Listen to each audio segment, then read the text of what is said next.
Hello friends, अभी अभी आई बहुत बड़ी खबर। बिहार सरकार ने सरकारी स्कूलों में लाइब्रेरी क्लर्क अन्य पदों पर कुल 15,000 भर्तियों के लिए डोमिसाइल नीति लागू करने का बड़ा निर्णय लिया।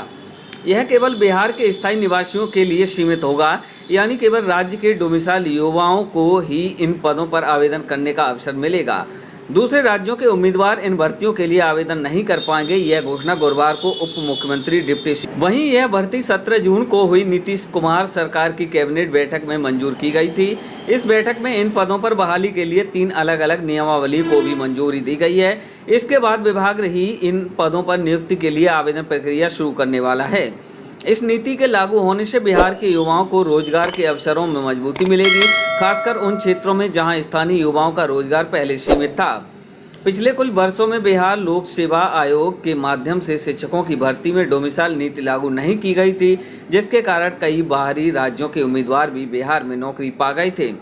यह नीति विपक्षी दलों और स्थानीय अभ्यर्थियों की लगातार मांग के बावजूद लागू की गई है, लेकिन फिलहाल यह केवल इन 15,000 पदों पर ही लागू होगी। कयास यहाँ तक रहा है कि भर्ती की प्रक्रिया आदेश जल्द होंगे। इस प्रक्रिया के पूरा होने के बाद बिहार के सरकारी स्कूलों में गुणवत्ता कर्मचारियों की नियुक्ति होगी। इससे शिक्षा व्यवस्था में सुधार के साथ साथ स्थानीय युवाओं को रोजगार के अवसर बढ़ेंगे। डोमिसाइल नीति राज्य के सामाजिक आर्थिक विकास की मददगार साबित होगी, बेरोजगारी समस्याओं को कम करने में सहायक होगी। हालांकि इसे सफल बनाने के लिए प्रशासन की निष्पक्ष और पारदर्शी भर्ती प्रक्रिया सुनिश्चित करनी होगी। इस पर आपकी राय? बने रहें मिस्टर कुंदा यूट्यूब चैनल पर, सब्सक्राइब अवश्य करें। पल पल की खबरें पाने के लिए thanks for watching this video.